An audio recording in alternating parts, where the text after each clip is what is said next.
Many years a man had used to follow him. What he used to do? He used to use it or sometimes which part? All in the never miss. He used to one day the old hammer just disappeared. Some say that it vanished into thin air. So we got to go up Lavanti Hill. We got to find the hammer. We searching high and low, and we searching still. Why? We got to find the hammer. Check behind every door, every window sill. Why? We got to find the hammer. We got to go up Lavanti Hill. We got to find the hammer. Now just imagine this Piccadilly Street. This is not Piccadilly Street right here. And we're going up the hill. Oh, Lavanti, here we come. Lavanti, here we come. We're singing praises to your son, let me tell you now. Oh, Lavanti, here we come. Are they ready to go? Yes, sir? You ready? You ready?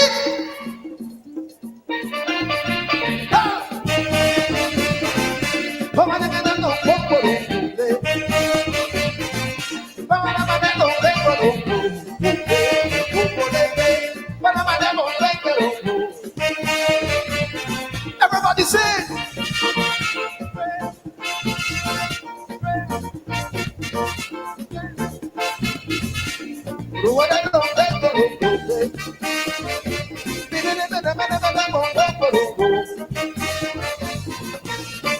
Somewhere up in Lavanti, many years ago, a man had a hammer, used to follow him through. He used to use it to pump a pan, or sometimes a stupid man. All in the savannah, never miss panorama. One day the old hammer just disappeared. Some say that it vanished into thin air. Everybody sing! I mean the man with the hammer gone. Anybody know where the hammer gone? Yeah, somebody tell me what's going on. I got to know where the hammer gone. Oh yeah, why you up and leave? Why you make me grieve? Hammer, tell me that. Why you do me that? Oh Lord, when the dragon don't want the trail no more. When the dragon don't want the trail no more.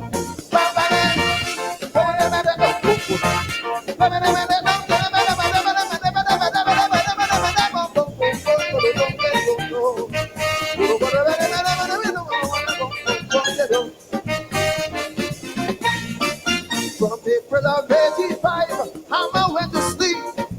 After years of making noise now, not even a beat. He used to move with the dragon man, all through the soca land, always on the sea.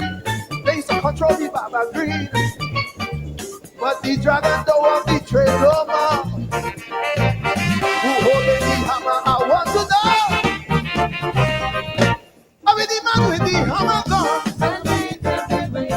Thunderbolt Williams, what's going on? This hammer day in we are heavy on. I anything like a police boots on the corner. Look children, search under your bed, all above your head. Look behind the door. Tell dragon don't walk the trail no more. Well, the dragon don't walk the trail no more. I was at the funeral when they burned the general. I was at the funeral when they burned the general. Oh, what a sad morning. Oh, what a sad morning. Yeah, yeah, yeah. I remember on a silver chariot riding to the sun, leaving fire in its wake, spirits on the run. As we gather round that day, my sister Sheila said, oh, last night she see a sign, see the hammer and do it fine. Said like thunderbolt, she fall out the sea. We don't sound the tune up and already. Again, I'm with the man with the hammer. Sister Sheila, darling, what going on? This hammer again, we are heavy on. I said, the thing like a police boots on the corner.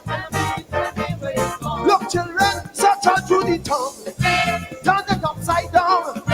Check on top the hill. On that window sill. Oh, Lord, oh, Lord. Well, the dragon don't walk the trail no more. Well, the dragon don't walk the trail no more. They say he don't walk the trail. They say he don't walk the trail. They say he don't walk the trail. They say he don't walk the trail, no, no. Say the dragon don't walk the trail no more. Say the dragon don't walk the trail no more. What do I say? But I said they lie. I said they damn lie. I tell you they lie. I said they damn lie. I tell you they lie. They lie. They lie. They lie. They lie. They lie. They lie. They lie. He was right there in the savannah. Right there in Panorama, right there inside that Parados band. I said the man was right there in the savannah, right there in Panorama. I see the hammer in the hand. After that you walk in the trail, walk in the trail again. I say you walk in the trail, I say you walk in the trail. Watch it, walking, walking, walking, walking, walking, walking. Hey!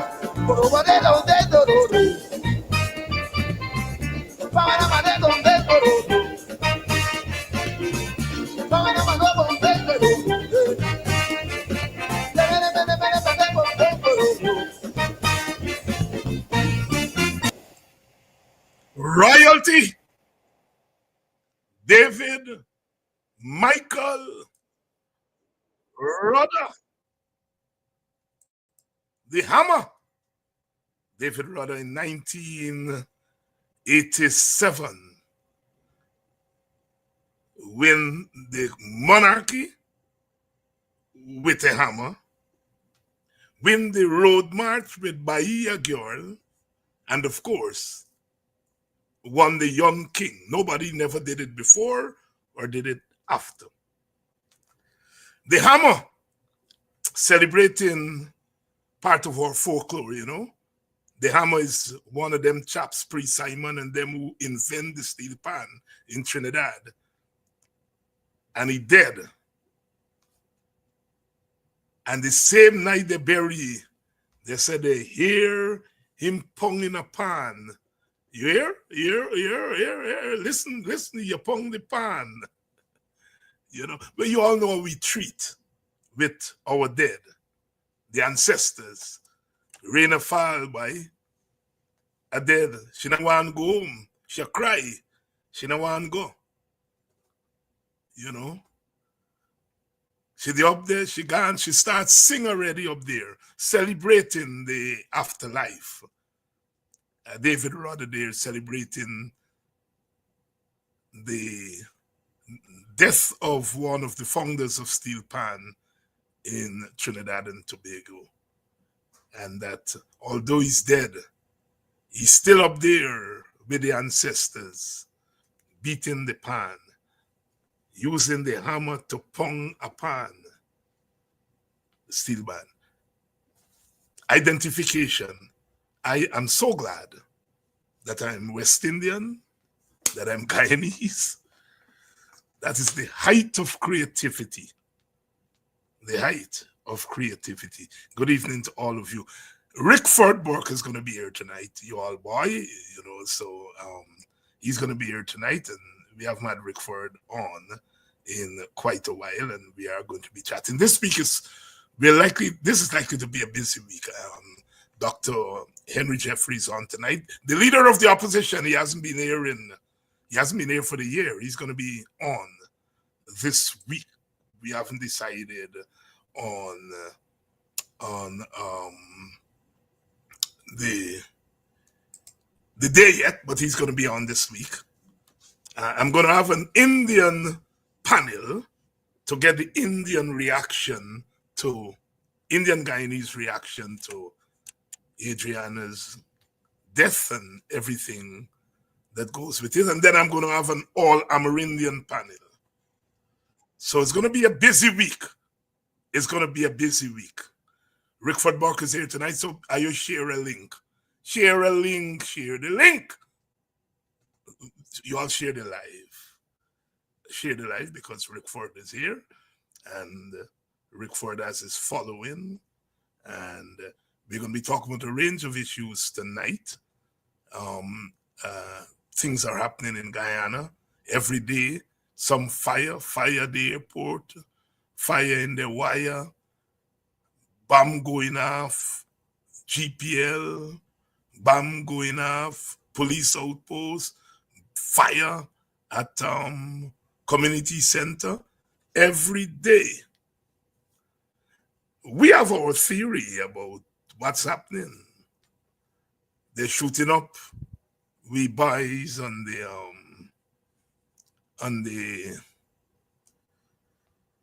border, and the president and them partying,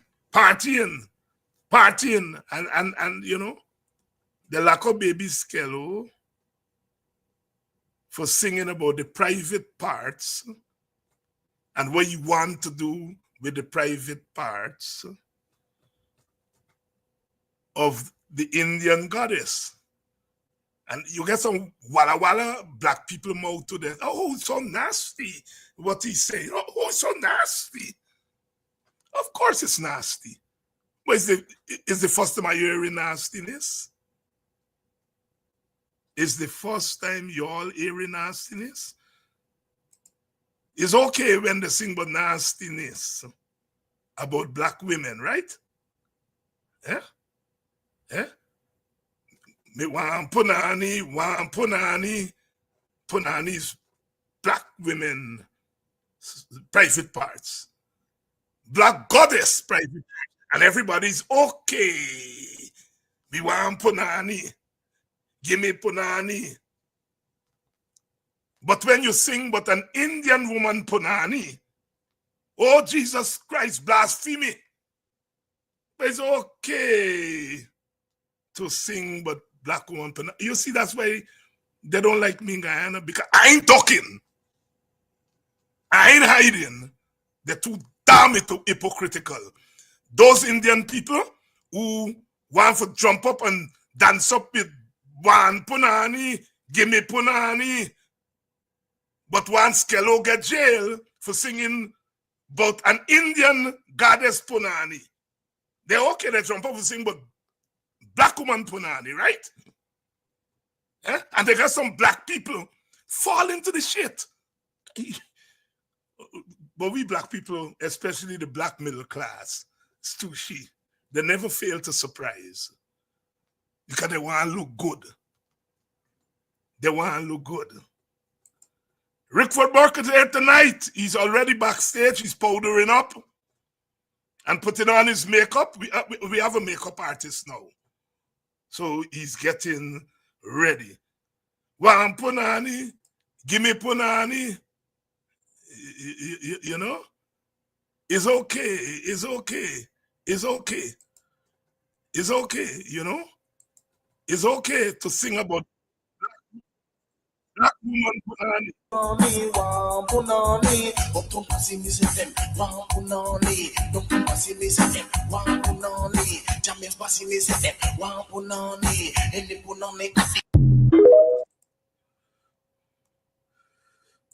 Give me punani, wa punani. Give me punani, wa punani. Oh, don't pass me them, wa punani. Don't pass me them, wa punani. James pass me them, wa punani. Any punani.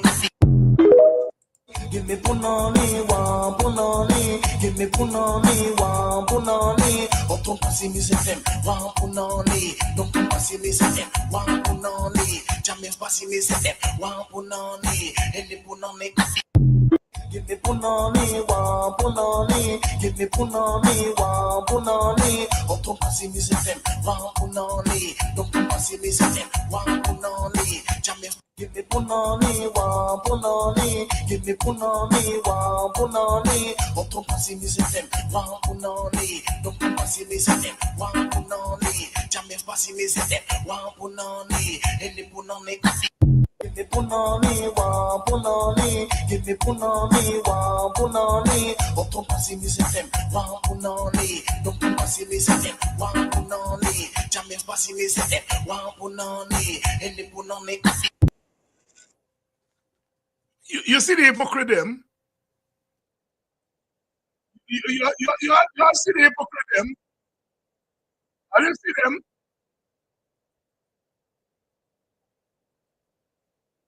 Have you see them?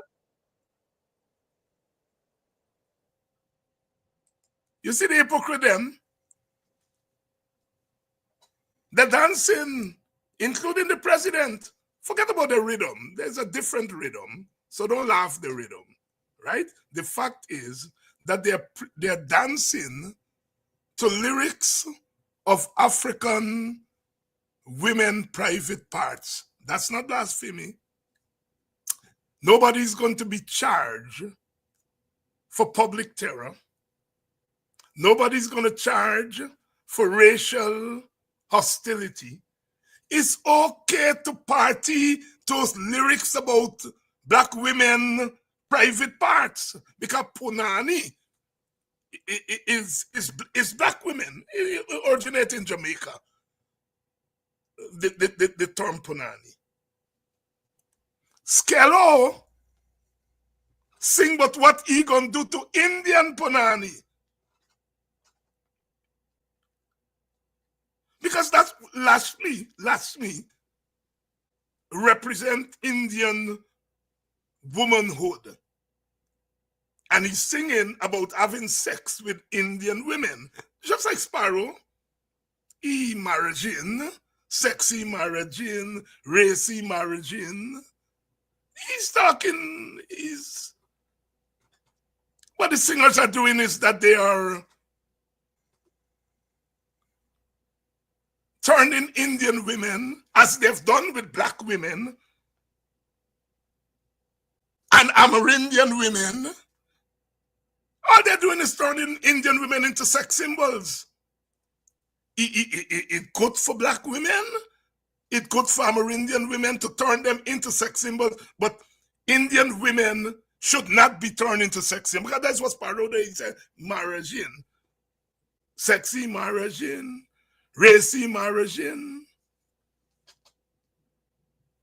Or when Shati, Lord Shati, Ras Shati, I sing Indrani.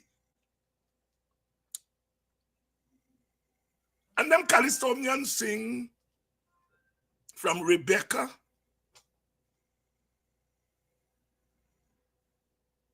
to Baptist woman to Jean and Dinah.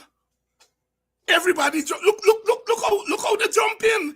Give me punani, give me punani.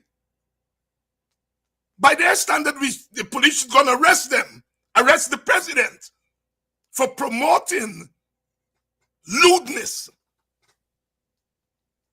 But it's not lewdness, it's Black women.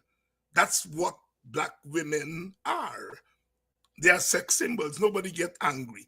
I see some educated Black people, women, when they listen to this Skello thing, they hold their head and ball. Oh, this thing is nasty, make them sick. And give me punani, it's not, it don't make ayubal. No, it doesn't. It doesn't. But Indian punani is special. the damn hypocrisy of our country. And it's not just Indian people are hypocritical. Some black people are. Sometimes black people need to shut their damn mouth. If you have nothing to say, shut up. If you know nothing about nothing, shut up. If you're talking about lewd lyrics, you gotta go back from when music starts. If you all are saying let's moderate lewd lyrics, I for that. I just can't take the dirty lyrics. I can't take it. I don't play it in my car. I don't play it in my house. I don't play it on my program. If they're in a public place and they play it and the music will jumpy, I'm going to jump to it. I'm going to jump to it. Right? But I ain't promoting it. But I'm not pretending that some of the other skello dropped from the sky. We've been singing about women, especially black women and sex. Look what Sparrow did to Paul, what's your name? Teacher Mildred, the African prude, the prudish African. Sparrow get in his head running up the lady foot. So it's okay to take the African prude, the African Lashmi, because Teacher Mildred, foot can't open, she's a prude. And Sparrow opens her foot and said, no, I am laughing. Because I don't think it's necessarily lewd lyrics. It is the artist being creative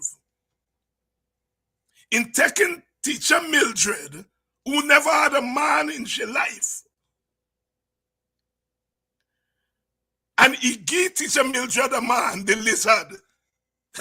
That's Teacher Mildred man. And we all dance to it and have a good time. But as soon as the singer says something about an Indian prude, and we want to kill him, jail him.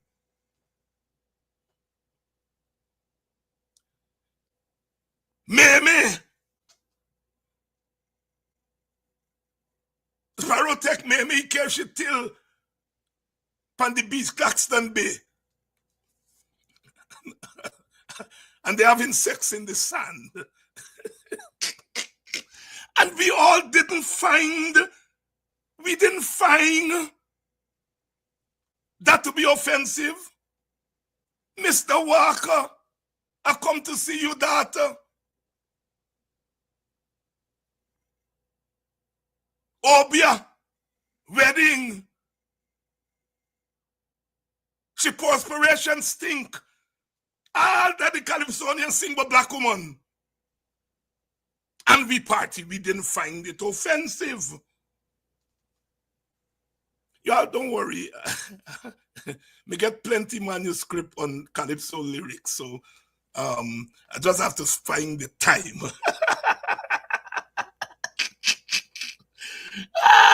From birth, I have heard sexy lyrics. Wonder who remembers the brown girl in the ring from the 40s and go right back. Even in our folk music. I tell you all the other day, they sing for the Changi man something, Lily so, Kuli man something, Lily so, but black man something, biggie so.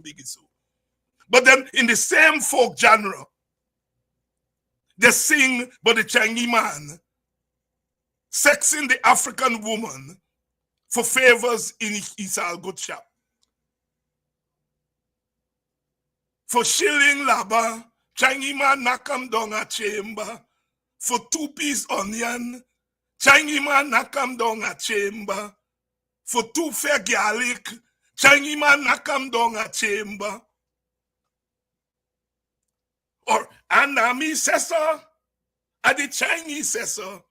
He said Wong Pong Wing. He said Ching Long Ching. He said Chai Chai.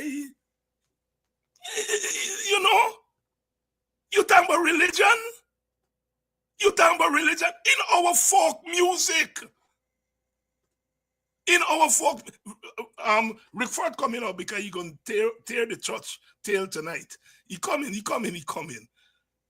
In our folk music, Samuel, oh Samuel,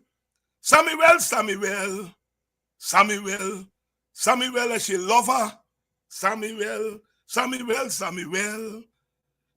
from the back, Samuel from the front, Samuel was a reverend father, Samuel, and I put on me surplice, Samuel, and I put on me cassock, his holy communion, and I gish it from the front. It's in me folk music, right? Is it desecrating of Christian religion? Me put on me surplice, Samuel, and me put on me cassock, his holy communion, and I put it in his leg. Are we singing that in Kwekwe music? So where are we getting off with this desecration of religion? You all have to ban them songs from Kwekwe, or jail people who sing them Kwekwe songs. We have a lot to teach ourselves. Oh yes, line excuses. Line excuses. If you see me arm in your chest, it's not feeling up she breast. I mean, it's the great creativity. If you come to the West Indies and you see a man and a lady, it's not assaulting he just dancing the donkey. All right. You all gotta pay me. You all gotta pay me for taking you all back to old time and interpreting some of the music. Guyana is a damn hypocritical place. It's a damn hypocritical place. Indians are being hypocritical, and then black stooshy people are being worse. Because when they go, one punani. Look, the president dancing to black woman punani, but jailing a little boy for single woman, Indian woman punani. That's why. Are you left me with them? All right, it's Rickford Burke time. Rickford Burke, good night.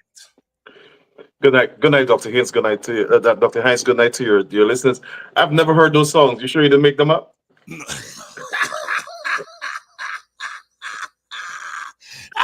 Never heard those songs. Me know. You see, your father was a policeman, right?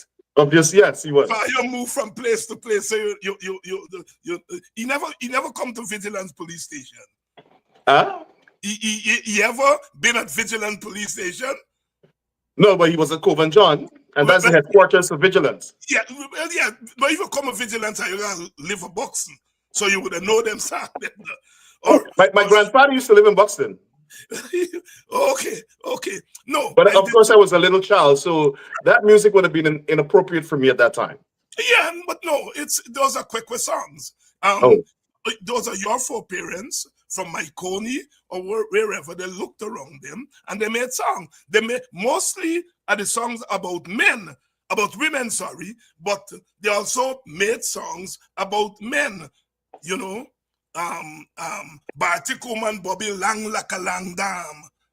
She Bobby Lang, she Batty Lang. Did you say Bartika? Bartika woman Bobby Lang Laka Lang Dam. So no. That wasn't my Bartika. That was a different Bartika. No, but I am telling you about how we sing about women and black women, and the society is okay with it. So where you Bartik woman Bobby Lang Laka Lang Dam. So long that me want for succumb. She Bobby Lang, she Batty Lang, he Lang Laka Wang Bam. 10 yards from a bag of all up, she pampalam. All right. Singing about women is as old as Noah. And well, so Dr. Hines, for me, For me, I think desecrating women of all, and I'm sure you agree with me, of all races, cultures, whether they're gods or not, is inappropriate and we shouldn't do it. But also, if we're going to regulate speech, it has to be equal across the board.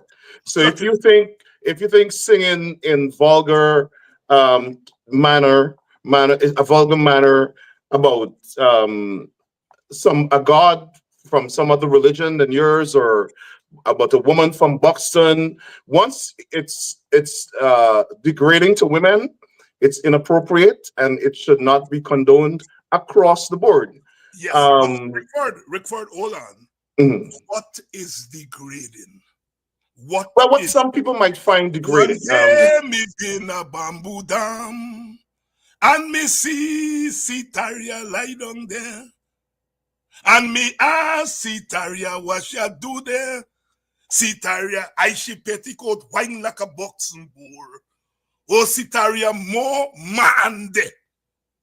Come on, that is not No, desecrating. I'm not saying no. I'm not I saying know you are not that saying is desecrating. I'm just saying if you're going to yes, deem right. what Skello did as degrading to a religion or women, then it should be across the board. The problem we have with the Ethnic Relations Commission and the PP government is a glorification of ethnic supremacy. They Yes, think that yes, their ethnicity is supreme to everybody's. And so what they do is they try to regulate speech against their ethnicity in terms of the criminal code. And they use the criminal justice system to punish people who not only speak ill of these gods or women in general or whatever it is. They use it if you speak out against their leaders, against their political party. It is all ethnic supremacy. yes. And like I'm not condoning anything Skello or anybody else has said. Right, Let me right. make that clear before somebody run and misquote me. But I'm saying if you're regulating speech in that manner, it must be done equally and fairly and justly across the board. And that's why they they ran and said the Ethnic Relations Commission condemned what Vice Cartel did. But why there had to be national condemnation of their actions in this case, and why they had to be exposed for their bias and partial actions before they acted. Why Imran was not arrested when he said that all black people should be killed? Why? Why? The Ethnic Relations Commission must explain that. The government must explain why they were not outraged. You know why they weren't outraged? Because he said it about people of African descent. And so, like you're trying to point out, Dr. Hines, they're only outraged when something directly affects them. But if they see a man degrading a woman, beating her up, cursing out on social media, they won't act. Listen, a minister of the government, Kwame McCoy, assaulted a member of parliament. They didn't act because she was a black woman. The PPP men have been violating the humanity and rights of black women in that country from since 2020 when they came back to power. And before, nothing happened. They don't care Right. because it is not somebody that looks like them. And that's why they hate us, because we point out the fact, we speak truth to power. And so, again, I want to emphasize that I think what Baby Skello said was outrageous, but it must be outrageous as well, like you're pointing out, when other people speak ill or in a degrading term of women, of black women too. Now, I also want to say this: Guyana Daily News, which is a wholly owned subsidiary of the PPP and a surrogate of the PPP, owned by Sheriff Security, every day attack people in the vilest way, in the most indecent way, defamatory, smear, and the government does nothing. Listen to what critics say about black women. The government does nothing. Cybercrime unit does nothing. So I want the people of Guyana to understand that nobody here is condoning what Skello sang or said, because I don't even think that is singing. What we're saying is that the laws must be implemented equally. And if you're going to be outraged about what Skello said, you must be outraged about what Kwame did to the MP and what all the other PPP people do and on social media as well. And Rickford, we are taking it to another level. If you talk about outrage, being outraged at those lyrics, you are taking away 90% of the lyrics of our popular music. You see, like how you said you never hear them song that sing there, right? And I understand that, right? Kwekwe is about marriage. Marriage is about sex and making children. How are you going to talk about blasphemy? 1 and 2 a lily girl number.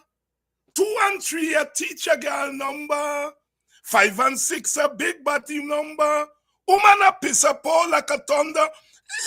There's creativity at its eyes, and that's folk. That's folk.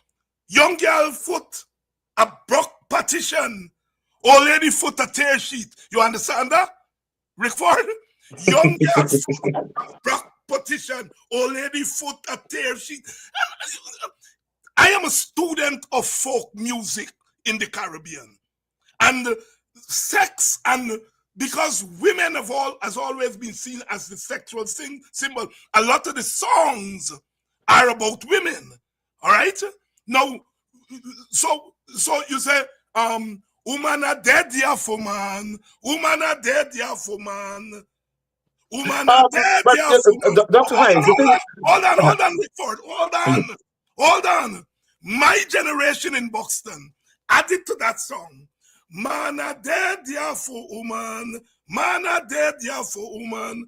Man a drink marathon for woman.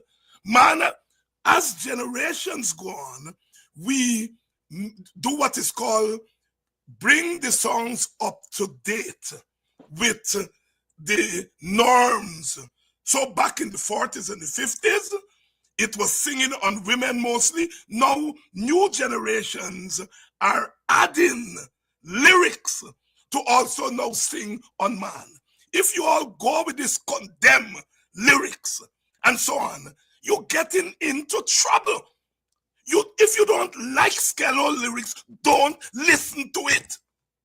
It's as simple as that. But not only that, it should not be criminalized.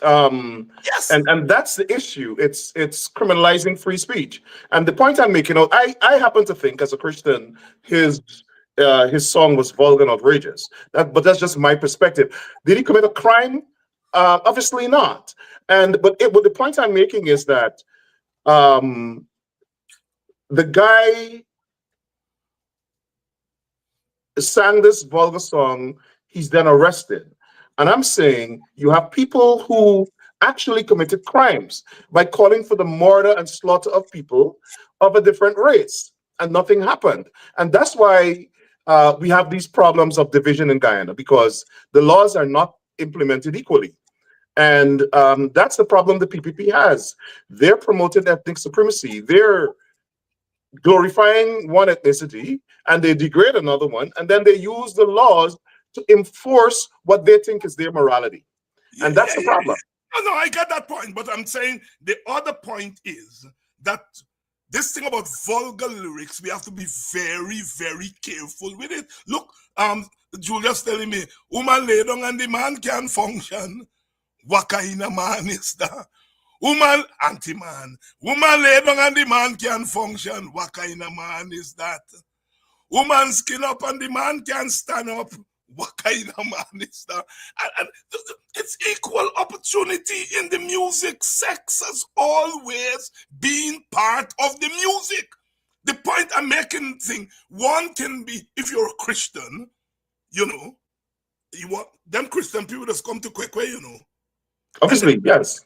And they will tap their foot and they will dance and so on. And the first time they come, they will tap their foot and dance. Second time they come, they start move their waist. By the time they come the third time and quicker, they will sing the song then. Because they figure out over time, it is not an assault on their religion. It's a secular language. That's what it is. It is second language. And once we get into this business about what is lewd lyric, look at the president. Look. Does he realize why he's a punani? Well, Dr. Hines, I'm not sure if that was the original song he was dancing to. I think that might have been superimposed over the song that he was dancing. That because the video that I saw wasn't that song. So I think somebody may have superimposed that. What the song he was dancing to? It was a soca. It was a soca song. All them, that's raga soca. That is raga soca. Give me punani, it's raga soca. But, anyhow, but the thing about it that I want to emphasize is that I think the rest of the young man was outrageous, especially in comparison with the outrageous things that people from the PPP do and say and sing. And so it is inexplicable that they allow critics to behave just in a vulgar way. The PPP members of parliament hurled the most nasty, vulgar slurs at black women in parliament. And there's no outrage. There's no outrage. You had Nigel Darmlal, a PPP member of parliament, telling a member of parliament speaking on the floor to go and get a dildo. Right? So they have selective outrage and they promote East Indian ethnocracy. Sorry, they're an ethnocracy, but they promote East Indian supremacy. Yeah. When they act like this, they promote, it's just like white supremacy. That's what they do. It's like the young man showing Barry Jack there the finger and getting arrested.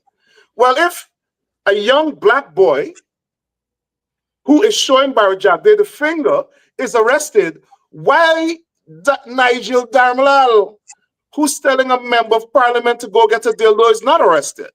And why Kwame McCoy, who is physically assaulting a member of parliament, why isn't he arrested?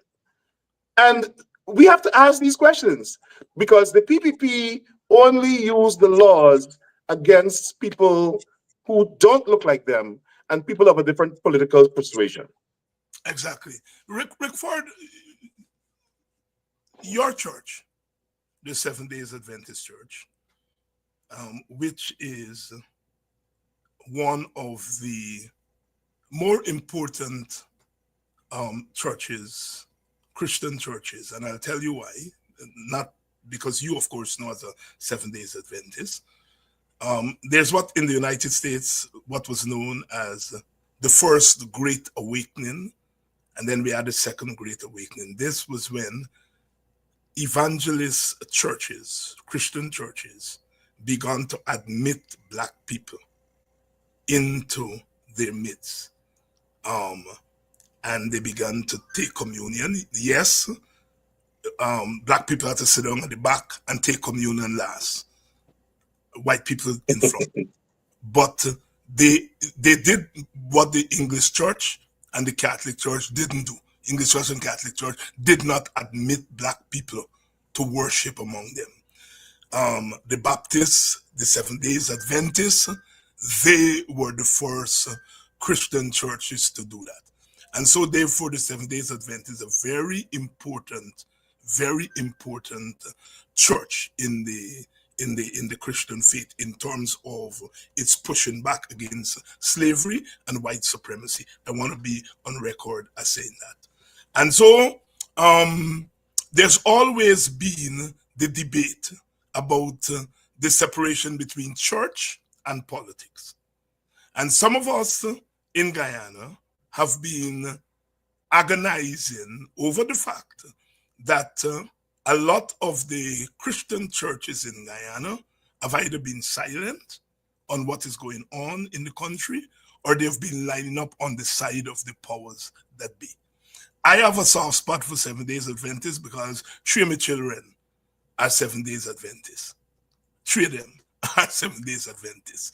Every Saturday, they just pray for me and wish me happy Sabbath and so on and so forth. That's good. And as a young man in the village, I used to be invited by the Pathfinders to go and to talk to them about social issues, but that was a different era. Here we had the leader of the Seventh Days Adventist Church in Guyana literally endorsing the PPP and its leaders, and you were very swift in your response to them. Talk to us about what is it that enraged you about that action.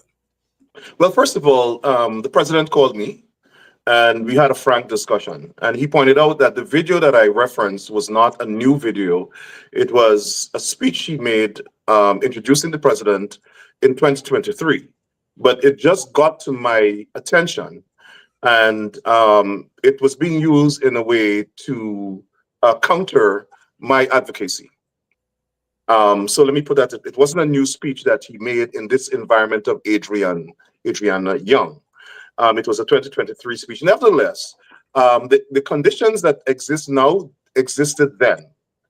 And I expressed myself. I thought it was insensitive. I thought that this government is an ethnocracy. They do not promote racial healing. As a matter of fact, they work against it. The government is a racist government. The government has committed genocide against the African Guyanese population. Well, the PPP government. And this government continues to commit extrajudicial killings against the African Guyanese population. They starve us for funds. They practice racial discrimination against us. And so there's no way under the sun that this government can anyway be deemed, or this president can be deemed as promoting racial healing, promoting justice, morality, and equity. As a matter of fact, when you look at equity in Guyana, it's probably gets a grade Z when you compare equity in the rest of the world. So it's delusional to think that this government promotes equity, justice, and racial harmony. And in introducing the president of Guyana, the president of the Seventh-day Adventist Church said those things. He said to me, maybe he was a little generous in the introduction, but he meant no harm.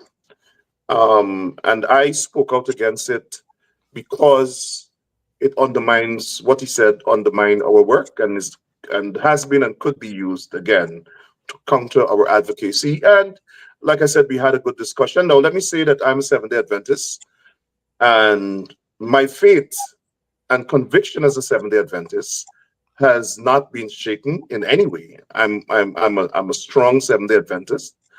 I go to church not to worship man, but to worship God. And I would want to tell everybody who's Seventh-day Adventist and people who are not Seventh-day Adventists to not let any one person's opinion of what happens in our polity shape our opinion of the Seventh-day Adventist Church. Shape our view of the 7 Days Adventist Church. But where do you stand on the separation of church and politics? Should the church be political? I'm not talking about political in the partisan sense, but political in the larger small p sense. Should the church be political? Well, the church is part of the society, and we can't isolate the church from society. What I don't think is that no one, me, a member, an elder, a deacon, or a pastor, or a president, or an administrator, should use the church to propagate our own political views or propagate partisan political views. However, I happen to believe that the church, whether it's Seventh-day Adventist Church or any other church, as a part of the society, should participate in our political society.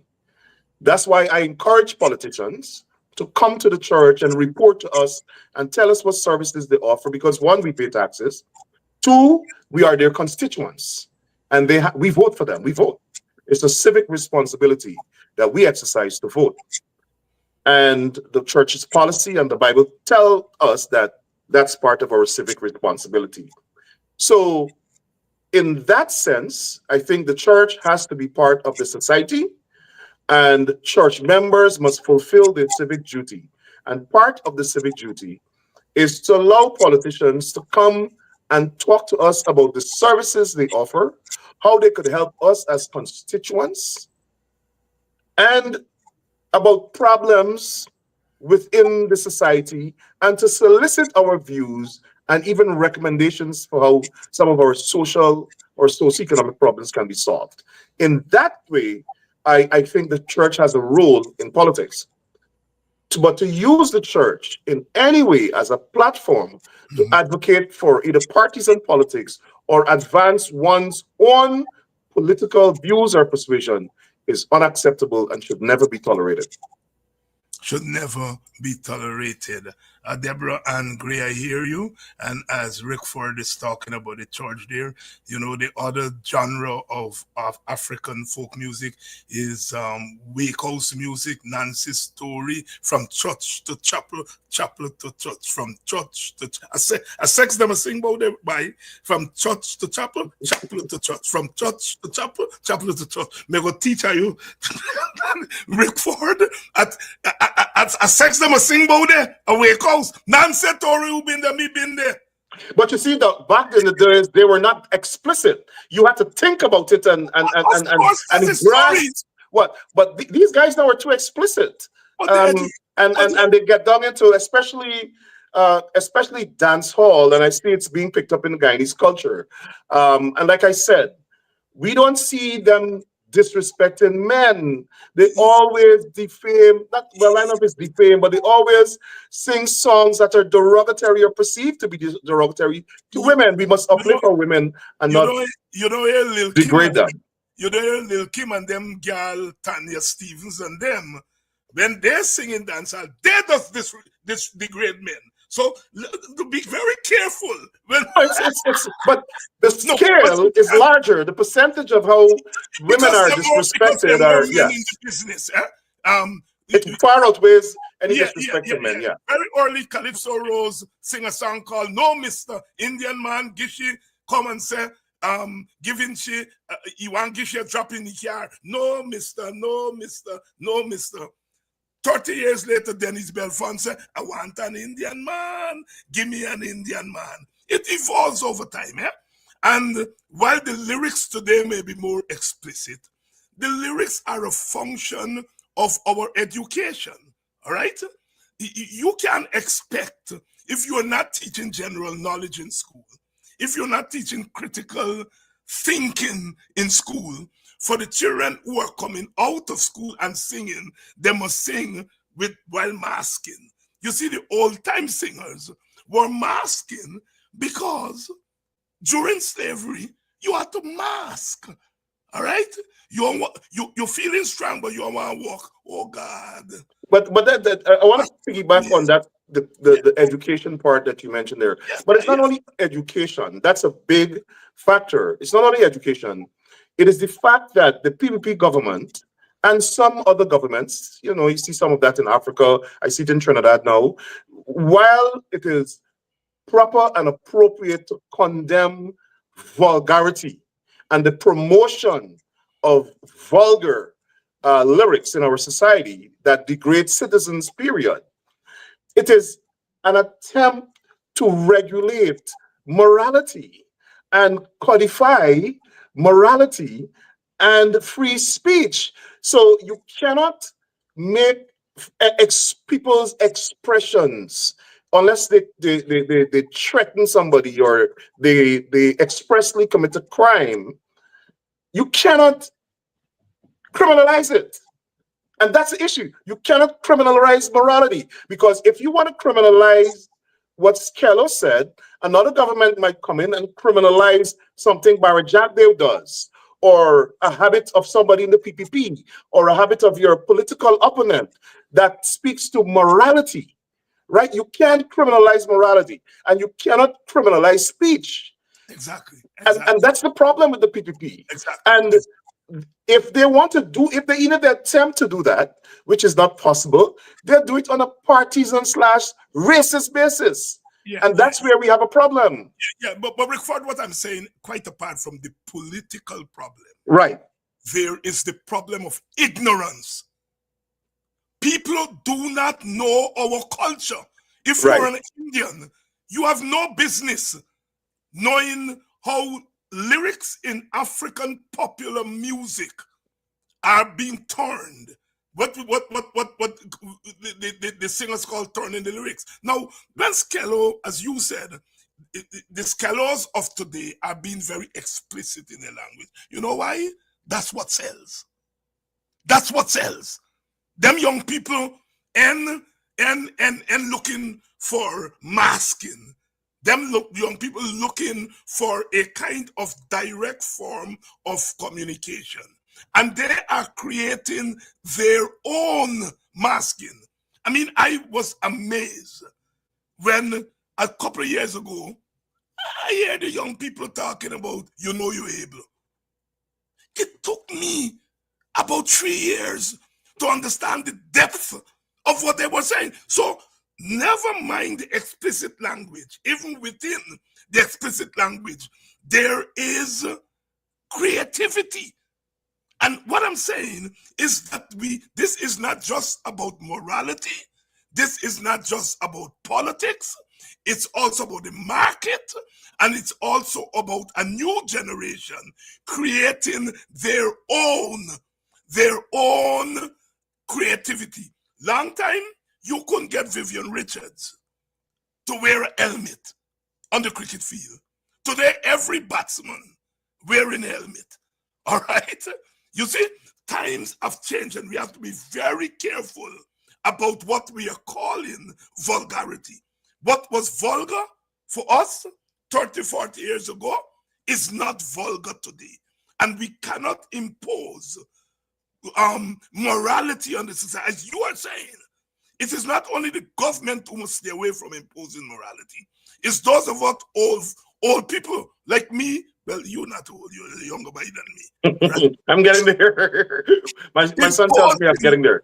Our morality on young people, because young people have figured out their own ways of creativity. It took me a bright buy, I would think, 3 years to figure out what these young people mean by you know you're able. Right? It's very But deep.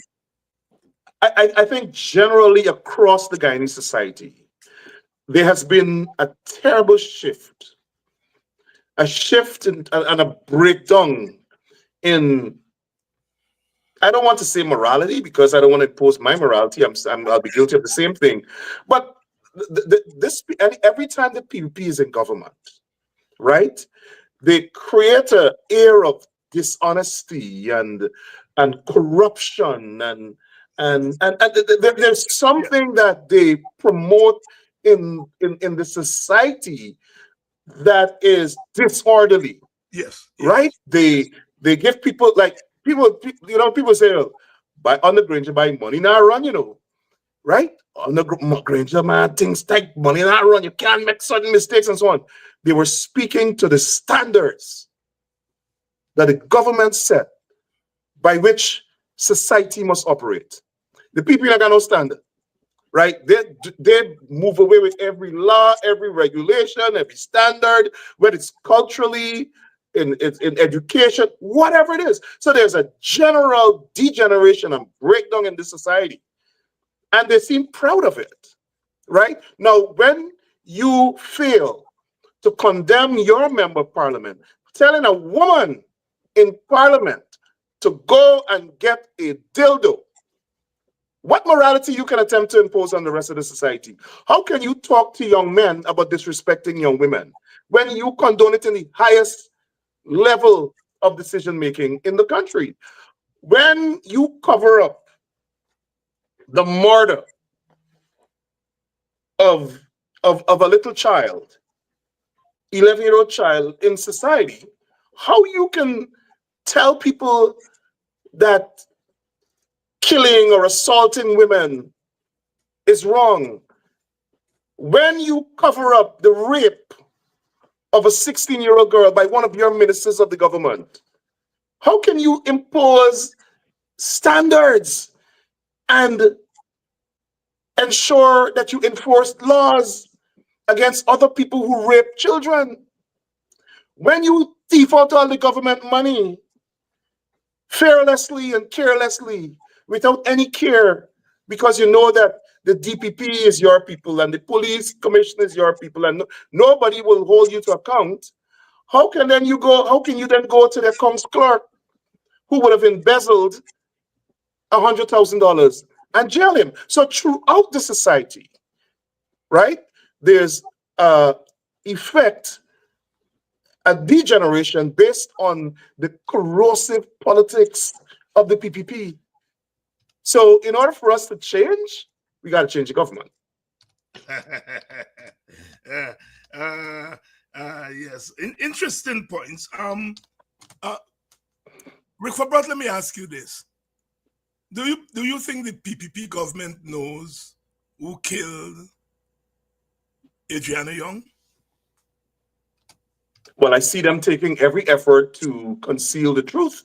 I see them taking every effort to obstruct an investigation that would lead to the truth.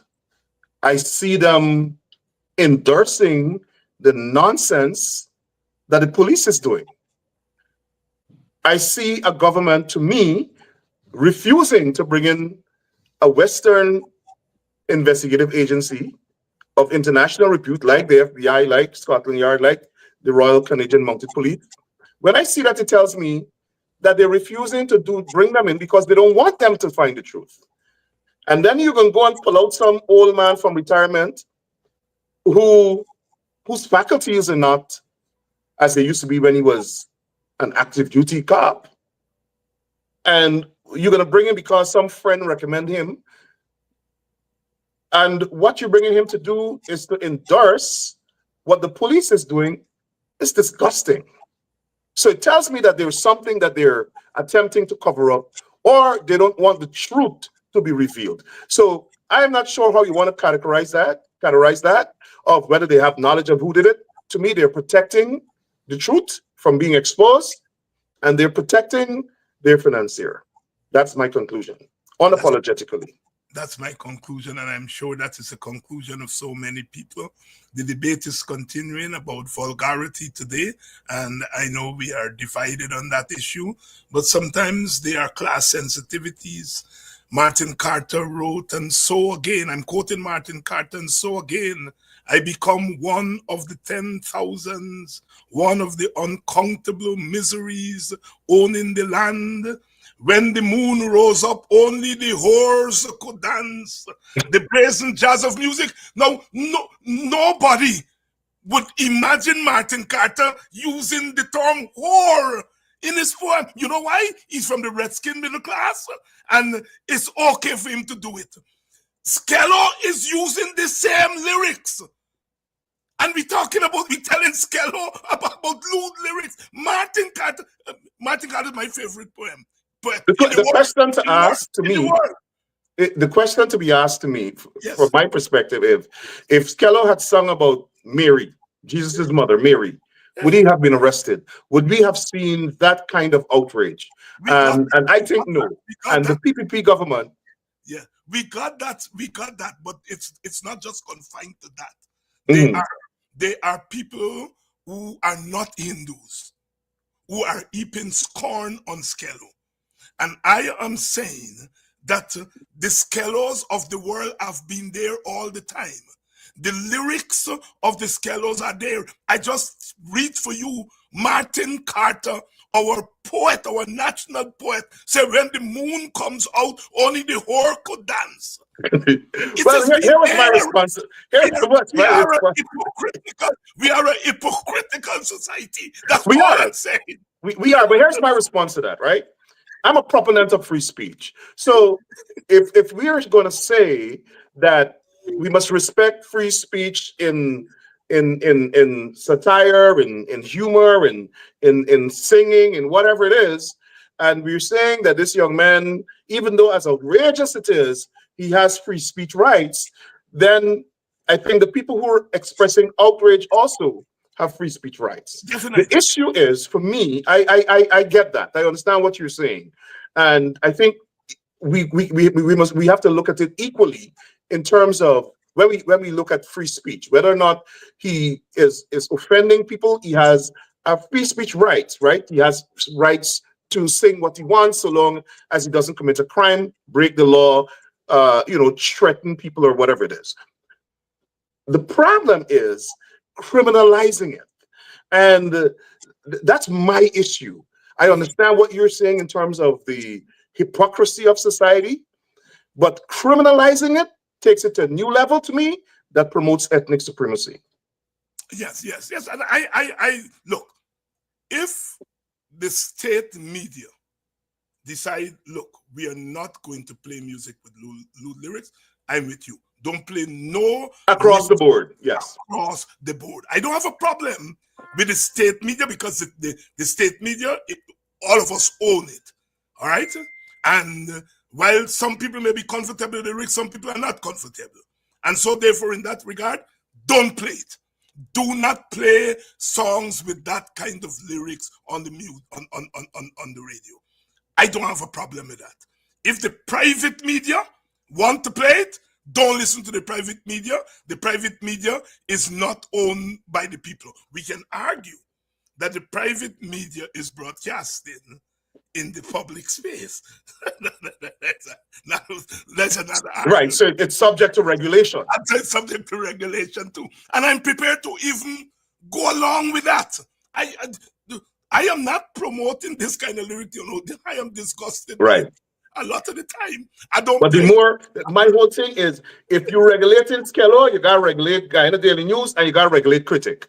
Yes. And that is the problem. Critics says the most derogatory thing about women, vile, nasty, vulgar things. Oh, black people, hungry belly dog, this, that. Imran Khan call for the slaughter of all the blacks in the country. I just saw somebody saying that the opposition leaders should be killed. Yeah. And you know why the person saying it is not arrested? Because it's an Indian supporter of the PPP. Yeah. And that must be condemned. That selective enforcement of the law must be condemned. And that promotion of ethnic supremacy by the PPP government and the police force must be condemned. It must stop. But it's only going to stop if we have a change of government. Rickford, what do you make of this use of the terrorism law to go after young people who the other night break into them Chinese people place, rob them, and so on? Well, I'm not sure that they did that. So no, let's assume that they did that. Some of them have admitted that they did that. Right? Then charge them with larceny. Yes. Charge them with breaking and enter, burglary, whatever it is. But to charge them with terrorism is outrageous and racist. Yes. Now, we have two ministers who have been charged, who have been accused and investigated by the police for murdering 2 citizens. They weren't charged with terrorism. Right. You had PPP members of parliament and leaders breaking into GCOM, scaring the hell out of GCOM government workers, obstructing government administration, which is a crime. They weren't charged with anything. This PPP government charges African Guyanese who indulge in protests, civil disobedience with terrorism. There were people who ran, police officers with cutlasses. One of them chopped a policeman. He was hospitalized for 5 days at Bad Settlement. They weren't charged with terrorism. That's terrorism. There were Venezuelans on the border shooting at Guyanese soldiers. That's terrorism. There are Venezuelan gang members or Venezuelan military men threatening, robbing, holding up residents in Essequibo, where I'm from, my fellow Essequibians. The regional chairman, the governor of Region 7, was stopped by Venezuelan gang members. The regional chairman, right? Those are the people who should be charged with terrorism. This government is busy chasing down black people and charging them with terrorism for protesting and for committing larceny and burglary, while the Venezuelans are at our borders shooting at our soldiers. They're not charged with terrorism. As a matter of fact, they're not charged with anything. It shows you their priority. Their priority is to jail black people and let the Venezuelans run terror in the Essequibo. That's how much contempt they had for us. This ain't Nandalal, Jagdeo, and Ali, and all the others. They're not going and hunt down they're not. They can't go and hunt down the Venezuelans. But listen, the entire security posture of the PPP is geared towards quelling resistance from the opposition. It's not protecting the citizens of Guyana. It is not maintaining the national security of the country. It is geared to quell political dissent. And that's why we're in trouble. They don't even have a radar to pick up vessels and aircraft entering our borders. And they've spent almost $5 billion US. On what? We see mansions going up, right? We see fancy cars being bought. We see them taking trips where the president is spending $160 million on one trip, renting a hotel room for $10,000 in Manhattan, and they can't buy a helicopter to airlift the GDF officers who were shot at. They don't have generators when our soldiers are on the border. Why? I don't know. I'm told that they had generators, but they just weren't functioning. It was just why the government is not spending money like they're spending money on infrastructure? Why are they not spending money? Or sending GDF intelligence officers in America to follow us. Right. They're spending all this money. Spent $5 billion US on what? Look around Guyana. Could you explain to me where this $500 billion gone? If it is not at Sparendam Seawall side and at Leonora, where is it? The GDF don't have no proper boat. The GDF patrolling the Cayuga River with wooden boats. Porous. You fire at it, the bullet go through. Why they don't have a Coast Guard type cutter in the Cayuga River? What are they doing with the money? That's what the citizens must ask. But if you want change, like I said, you got to change the government. We have to change the government, and this is Brother Rickford Burke here tonight, and he's weighing in. And you know, Rickford don't talk with water in his mouth. Later on this week, we're going to have the opposition leader, Mr. Aubrey Norton. He has not been on air for the year, and he will be on before the end of the week. I haven't figured out yet. We haven't figured out yet which one of the evenings. But he will be on sometime this week.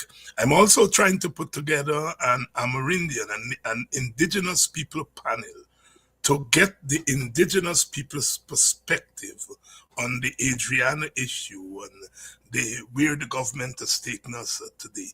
And then an Indian Guyanese panel so that we get a broad perspective of where we are as a people, as society. Can I say something on that? Yes, go ahead. I noticed, first of all, the president, immediately after the autopsy, this so-called autopsy was done, the president, not the pathologists, not the chief medical officer, not a doctor, the president, who went to IFLUT University, pronounced on the autopsy. He did not meet with the pathologists. He was not present in there, but he gave the results, the so-called results, which says the child died from drowning. And the pathologist said, that's what he said, the pathologist said that they didn't find evidence that she died from, what is this word, deliberate, or sorry, he said she was not killed. Forcible drowning. That's the term he used. Forcible drowning or any other form of killing, including being thrown in the pool. What the hell is that? Where he get that from? He never apologized and withdrew it. Why is he commenting on an autopsy report and he's completely unqualified to speak about it? Second, then I see Barrett Jagdale commenting on whether or not the parents of the child is entitled to see. What kind of poppycock is that? You got some Cutter economists telling the family of a murdered child that they don't have a right to know or to see documented evidence of how their child died. Then you have Anil Nanolal talking about the same thing and propagating this nonsense, but the government fulfilled its responsibility by bringing in some octogenarian who's a former detective in Canada who could hardly move around Guyana. To do what? To do what? The government took no evidence, no fiber evidence, no footprints, no fingerprints, nothing on the scene. I heard that the hard drive for the DVR is missing. I heard that they didn't dust the place for fingerprints. They didn't even screen the people who were there. What crime scene is that? So what is this man coming to investigate? This to me is an investigation that has to be done by experts who are forensic experts, who are fiber experts, who can decipher this mess that the police deliberately made of the crime scene. And it requires a team of experts. And that's why I said earlier, the actions of this government tell me they don't want a proper investigation. To me, Orfanali's intent when he made that very erroneous comment was to kill the investigation right there. Pathologist said she drowned, it was not forcible drowning, and she didn't die by any other form of killing, and she wasn't thrown in the pool. And that's their responsibility. Right? The people of Guyana completely rejected it. And I agree with them. I agree with the attorneys. I agree with the family. There must be a proper investigation. What is this government hiding? Why the police is still involved in this when we know they lied, when we've seen them deliberately disintegrate this crime scene? Why are they still involved? And if the nation is saying they don't have confidence in the police force, if the family is saying they don't have confidence in the police force, if the authorities is, why the hell are they still involved? That's my question to the government. The question to the government, good evening to all of you who are out tonight. Our brother Rickford Burke is here, and Rickford, as you know, is one of those constant voices, speaking up, speaking out, and speaking to those who would want to arrest justice and to make it serve their nefarious objectives. Those of you who are in Guyana on the East Coast, next week, Monday, Independence Day, the WPA would be holding a justice rally in Buxton, to highlight the Adriana Young's murder, to keep it alive, but also to highlight the other incidents. Keon Fujini, his killer, has not yet been brought to book. His killer has not yet been brought to book. More than a month later, almost 2 months later, his killer has not been brought to book. The shooter of the man at Linden whose eye was damaged has not been brought to book. The killer of the young man from Buxton who they said was in some robbery but couldn't show us where he was robbing. And you go talk to people in Buxton, that young man is every day in front of the gas station as a result of a project that was started by an overseas Buxtonian, Brother Slater Jeffrey, who started that project and put those young men to work in front there. That boy was not a thief. That boy was not a robber. He was there and they killed him. They killed him, and his shooter's not been brought. Guyana has become a killing field. Unfortunately, it's a killing field where Africans are being killed. And so when we talk about justice for Adriana. It's just not justice for that young lady. It's justice for all those African children who have been killed by this government. It's a pent up anger.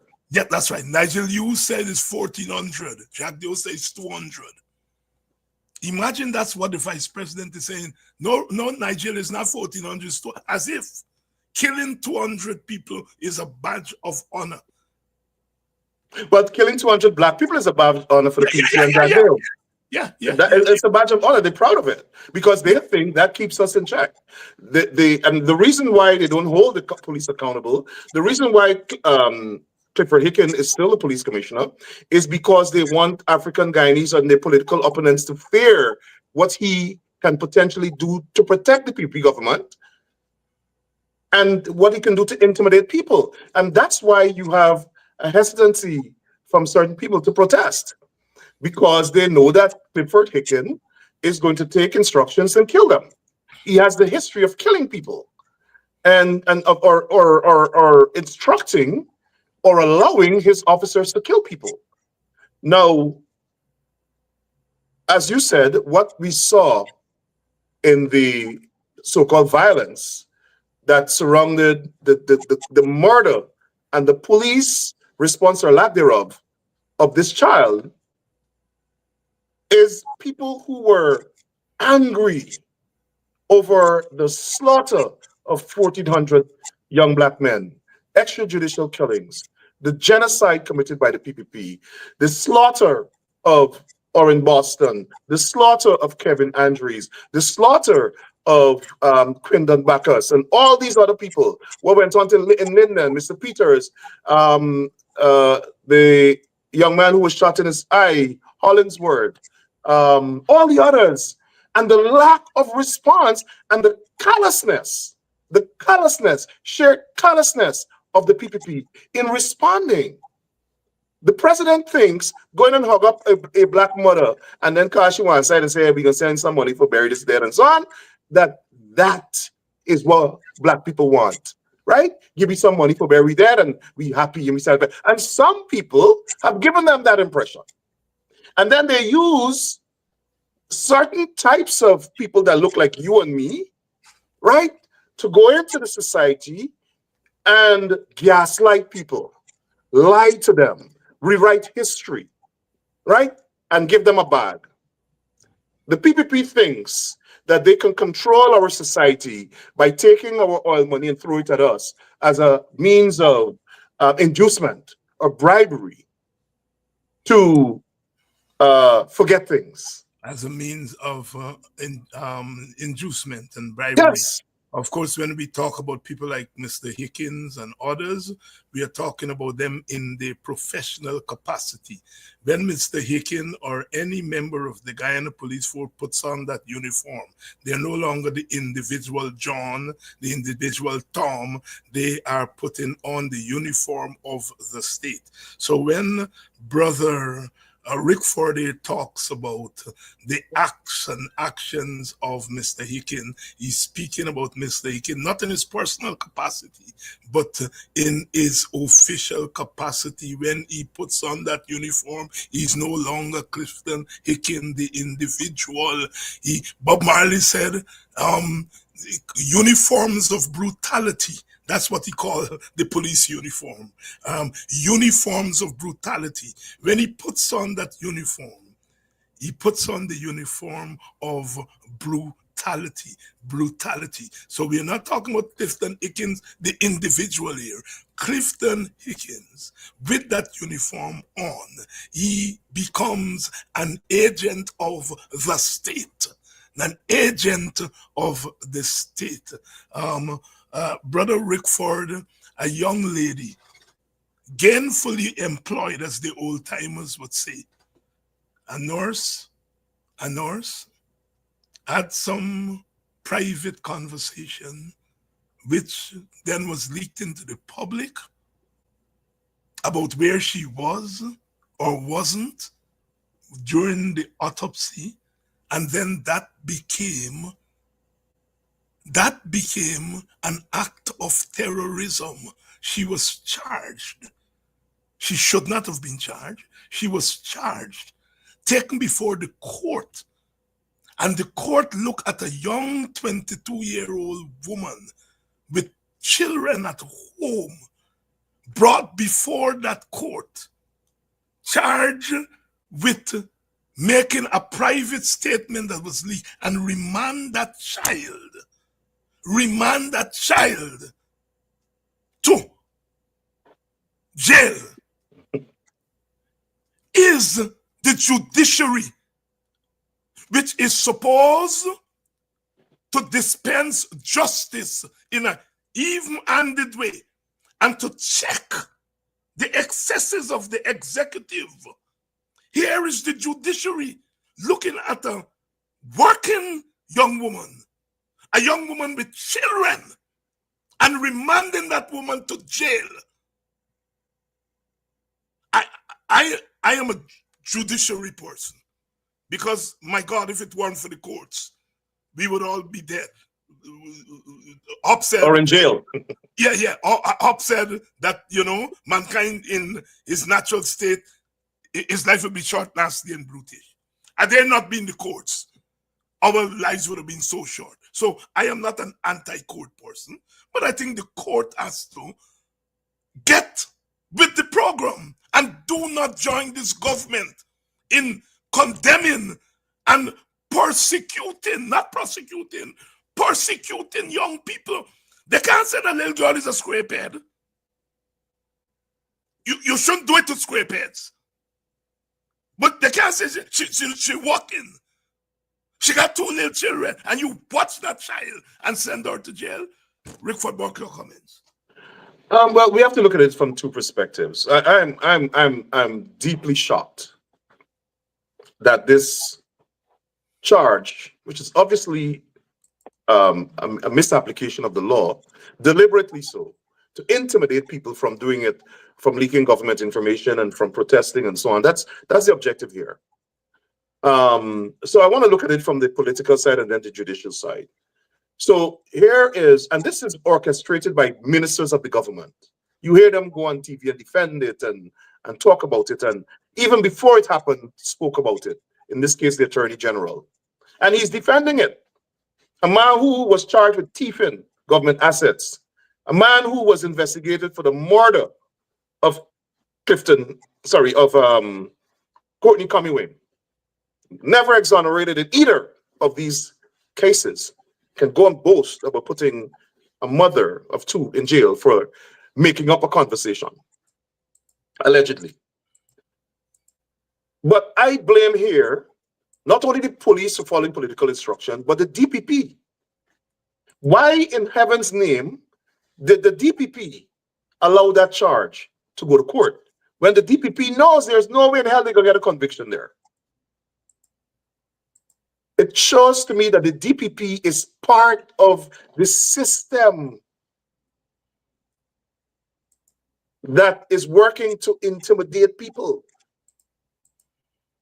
to protect the PPP regime. The DPP is part of the system that is working against the citizens of the country to protect the PPP. Now, in terms of the judiciary, I'm shocked that this young lady was remanded, and I'm not sure about the latitude that the magistrate has. I think the magistrate is a fair magistrate. I'm not sure if the law under which she was charged allows the magistrate to put her on bail. It's like them charging Mark Benchcock with treason with no evidence. The law doesn't allow a treason accused to be placed on bail. But I think that they can approach the Supreme Court, and the Supreme Court could make that decision because the Supreme Court has the power to strike down a law, right? And I'm hoping that that's what this young lady's attorneys will do. But it is shocking, and if I haven't checked the law, if the law allows the discretion of the magistrate, then I'm very disappointed in the magistrate. The law does allow the magistrate the discretion, and I am a student of Thurgood Marshall, who said that my job on the bench is not to restrict and to contract freedom, but to expand freedom. Let the magistrate send that child home and said, go home and look after your children, go back to work, and let the government appeal. But you know what? There's no independence of the judiciary. So then the magistrate is going to be victimized. And you see, that's the issue too. But I am saying, I am responding to your thesis. Yeah, but I'm very disappointed in the magistrate. I am very disappointed in the magistrate. That, you know, if it's not a bailable offense, you can go to the High Court. Right. You know, there's such a thing as judicial activism. You read law in strict constructivist way, but you also read law in the elastic way, and so on. So a magistrate always has discretion. Always has discretion. You have. I know the judge. I know a judge. I'm not sure. I have to research it. I don't want to make a pronouncement and then people say that I'm acting in ignorance. But I know that I am shocked that this matter hasn't gone to the High Court, and I'm wondering why. I'm sure she has competent attorneys. I'm wondering why this matter hasn't gone to the High Court for them to produce a habeas corpus writ to, you know, for the government to produce her. I think if it goes to the High Court, she's going to be released. And again, like I said, I'm very disappointed in the magistrate. I don't want to condemn the magistrate. I think the magistrate has in the past demonstrated fairness, but I'm shocked and I'm disappointed in this case. I'm asking you to condemn the magistrate. No. I'm just saying generally. If it was a magistrate that I felt normally is not fair, I would have condemned what she did here. Like I condemned the magistrate in Region 5, who's a racist, who should not be on the bench, who was deliberately placed in the magistracy to be a racist and to send black people to jail in Region 5. One is talking about judicial philosophy, that we have judicial review in the United States today. I'm not too sure about that right now, but go ahead. Well, it's because a judge, the law said, the role of the court is to interpret the law. Correct. All right? And the justice in that case took a broad reading of the law. He says that, look, the role of the court is to interpret the law. You are an agent of the government, and so therefore you're a creature of the Constitution. And you have two sets of laws. You have statutory law and constitutional law. And since you are a creature of the Constitution, I can tell you, the court can tell you what to do.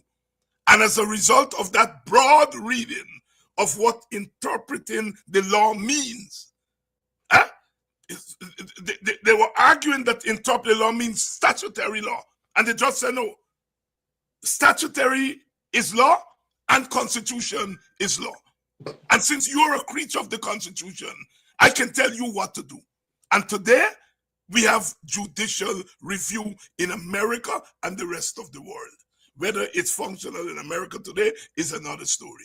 But the point I am making is there is nothing constraining an officer of the court to take a human rights approach to someone who comes before them. I gave the thing. I was charged in 1983 with damaging a tomato, a slave law. I went before a Sri Lankan lady named Chinta. And I remember her. Chinta. That I remember her. I remember hearing of her, right? She turned to the police and said, why are you bringing a slave charge in front of me? She said, Mr. Hines, you are free to go home. Case closed. Case closed. She didn't ask nothing about whether I have the power. Once you sit on that bench, you have discretion. And you, if you don't have it in an explicit way, you can infer it. You can infer it from the law. A magistrate and a judge, they all have. But apart from that, too, Dr. Hines, why is the society quiet? They had the power. The society is not quiet. The society is out there every night, every day, doing something. The society is not quiet. I don't know why you all are saying that. But I'm talking about in terms of advocacy in the courts. Advocacy in the courts. Yeah. But when they're out there, all of that coming to being, the society is moving. They're moving. We've been calling for. Well, I would like to see them move more and more forcefully. But you can't direct them. Whether you like to see them move more is a matter for you. The fact of the matter, they determine how they move, when they move. And when they moved that night and took over the country for a night, turned back plainly got Trinidad, it scared the shit out of all of us who were calling for boots on the ground. The people are always on the move. And it's we, the politicians, who want to direct them how they must move. Don't burn road. Don't burn tire. I don't subscribe to that. I believe people have a right to protest.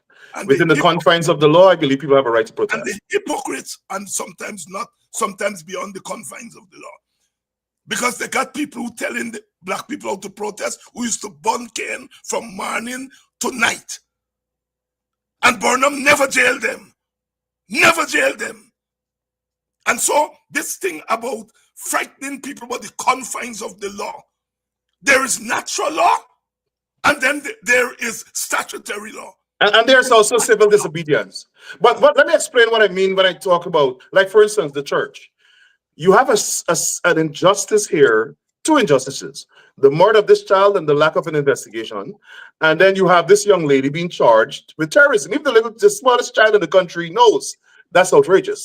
Knows that charge is inappropriate for whatever. I don't even know why she's charged with a crime for making up a story, lying. Then, as somebody said, everybody in the government should go to jail because all of them lie every day.